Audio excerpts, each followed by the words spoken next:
আসসালামু আলাইকুম রহমতুল্লাহ। আশা করি সবাই ভালো আছেন। এই মুহূর্তে আমি যে জায়গাটিতে দাঁড়িয়ে আছি, এটি একটি পদ্মার চর। আর এই পদ্মার চরের একটি সরকারি প্রাথমিক বিদ্যালয়।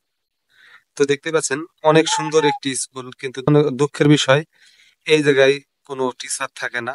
টিচার না থাকার ফলে দেখতে পাচ্ছেন এই স্কুলটি কিন্তু পরিত্যক্ত অবস্থায় পড়ে আছে। তো আমি স্থানীয় কয়েকজনের কাছে কথাবার্তা বলে যতটুকু শুনলাম যে এইখানকার দায়িত্বপ্রাপ্ত যে শিক্ষকরা আছেন, সে শিক্ষকরা এখানে আসেন না ঠিক মতো, এবং বাচ্চাদেরকে পাঠদান করেন না, যার ফলে স্কুলটা দেখতে পাচ্ছেন অলরেডি পরিত্যক্ত অবস্থায় পড়ে আছে। আর এমনিতেই আছে, খেলাধুলা করতেছে। আর এই যে দেখতে পাচ্ছেন, স্কুলের কোনো পরিবেশই নাই। কতটা দুঃখজনক একটা ব্যাপার দেখুন। এই চরের ভিতরে এত সুন্দর একটা স্কুল থাকা সত্ত্বেও এই স্কুলে পাঠদান করা হয় না। কি তোমাদের বাড়ি সবার কি এইখানেই?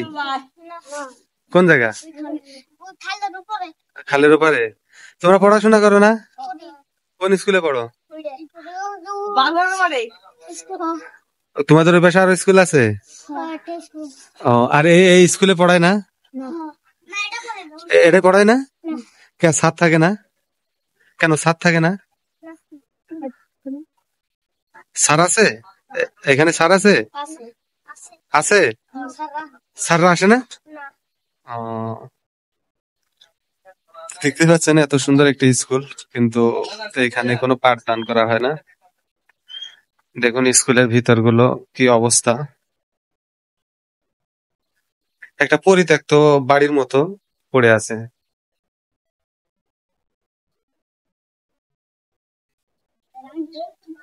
আপনাদেরকে আমি স্কুলের প্রত্যেকটা রুমের ভিতরে ঘুরে ঘুরে যদি দেখাই, কিছু কিছু জায়গায় দেখতে পাচ্ছেন টিন খুলে চলে গেছে। কতটা দুঃখজনক একটা ব্যাপার দেখেন। সরকার এত কোটি কোটি টাকা খরচ করে এই স্কুলগুলো নির্মাণ করেন, অথচ এই স্কুলের কোনো পাঠদান করা হয় না। স্কুলগুলো পরিত্যক্ত অবস্থায় পড়ে আছে। দেখতে পাচ্ছেন প্রত্যেকটা রুমই কিন্তু ফাঁকা এবং পরিত্যক্ত। আর এইটা হচ্ছে নতুন, এই যে স্কুলের নাম হচ্ছে সরকার 69 নং কাছিকাটা সরকারি প্রাথমিক বিদ্যালয়। একটা রুম যেহেতু খোলা আছে, আমি একটা রুমের ভিতরে আপনাদেরকে দেখাই। দেখতে পাচ্ছেন বেঞ্চ, ব্ল্যাকবোর্ড সহ সবকিছু এইখানে একবারে গাদা মেরে রেখে দিয়েছে। এইগুলো দেখলেই বোঝা যায় যে এই স্কুলে কোনো পাঠদান করা হয় না। কতটা দুঃখজনক একটা ব্যাপার দেখতে পাচ্ছেন। একটা সরকারি স্কুল, অথচ এখানে কোনো পাঠদান করা হয় না।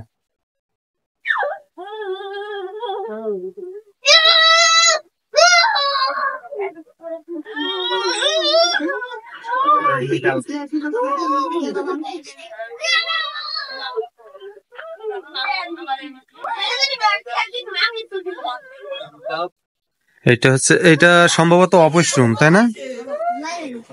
লাইব্রেরি।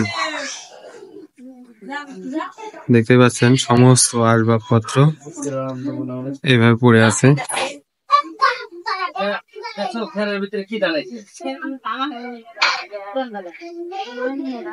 সরকার চরাঞ্চলের মানুষের মাঝে শিক্ষার আলোকে ছড়িয়ে দেওয়ার জন্য কোটি কোটি টাকা ব্যয় করে এমন অসংখ্য স্কুল তৈরি করেছেন, কিন্তু অবহেলায় অযত্নে নষ্ট হতে চলেছে এগুলো। তাই আমি আপনাদের কাছে অনুরোধ করে বলবো, আপনারা যারা দায়িত্বে আছেন, দয়া করে এই প্রতিষ্ঠানগুলো এবং এলাকার মানুষের মাঝে শিক্ষার আলোকে প্রজ্বলিত করতে এগিয়ে আসুন। আমি এই ভিডিওটি কাউকে ছোট করতে করি নাই, এটি কেউ অন্যভাবে নিবেন না। এগুলো আমাদের সকলের সম্পদ, তাই দায়িত্ব কিন্তু সকলের। এই চরাঞ্চলের পরিবেশ বেশ প্রতিকূল ও দুর্গম হয়ে থাকে। তাই এখানে যাদেরকে নিয়োগ দেওয়া হবে তাদেরকে নিয়োগের সময় বলে দেওয়া উচিত, কোনো ক্রমেই এখানকার প্রাকৃতিক অবস্থা ও প্রতিকূলতার অজুহাতে কর্মস্থান ত্যাগ করা যাবে না।